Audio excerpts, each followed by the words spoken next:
BAP kan di BAP 3, kemudian yang lapor di KDD. Kasus pelecehan seksual yang melibatkan pemuda disabilitas bernama Iwayan Agus Wartama alias Agus Buntung di Mataram, NTB memasuki babak baru. Ada kemungkinan, korban Agus Buntung berjumlah lebih dari satu. Komisi Disabilitas Daerah, KDD, Nusa Tenggara Barat menerima laporan masyarakat terkait adanya korban di bawah umur.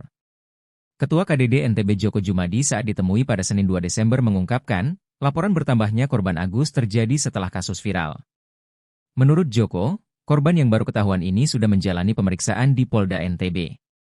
Joko menyebut, ada 3 orang yang jadi korban dan semuanya adalah anak-anak. Dikatakan oleh Joko bahwa pihaknya membantu hak-hak tersangka terpenuhi. Satu di antaranya adalah memberikan rekomendasi untuk menjadikan Agus sebagai tahanan rumah. Sementara itu, Direktur Kriminal Umum Polda NTB Kombes Pol Syarif Hidayat menjelaskan, penetapan tersangka terhadap Agus berdasarkan kesaksian korban dan alat bukti pendukung. Menurut Syarif, pelaku dan korban tidak saling mengenal. Pelaku melakukan pelecehan dengan modus manipulasi terhadap korban. Peristiwa bermula ketika keduanya bertemu di teras Udayana, Mataram saat korban membuat konten media sosial. Pelaku kemudian mengajak korban mengobrol dan memintanya melihat ke salah satu sudut di teras Udayana yang menampakkan pasangan berbuat mesum. Namun rupanya korban menangis dan mengaku dirinya pernah berbuat serupa dengan pasangannya dulu.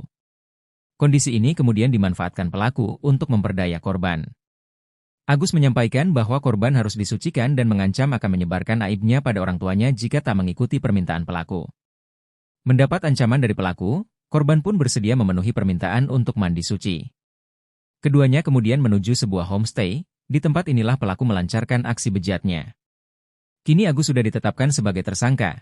Ia dijerat pasal 6C Undang-Undang Nomor 12 Tahun 2022 tentang Tindak Pidana Kekerasan Seksual, TPKS, dengan ancaman 12 tahun penjara atau denda Rp300 juta.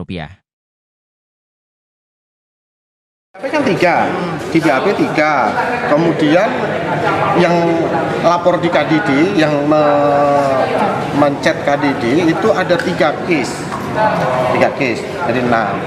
Tetapi yang di dalam medsos itu kan beberapa juga ada korban yang komentar.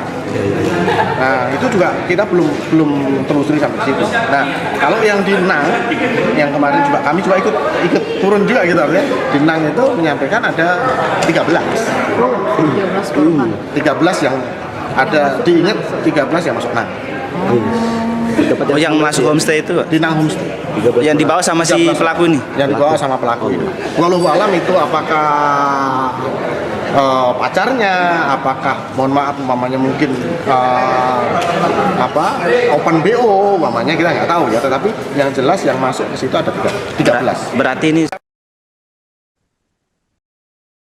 nanti akan kita dalami.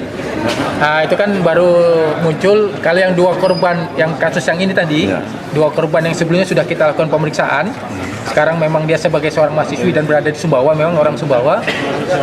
Yang lain akan kita dalami karena kita dapat informasi baru masuk ke KDD terkait dengan viral ternyata ada yang merasa menjadi korban, itu yang akan mungkin kita akan dalami.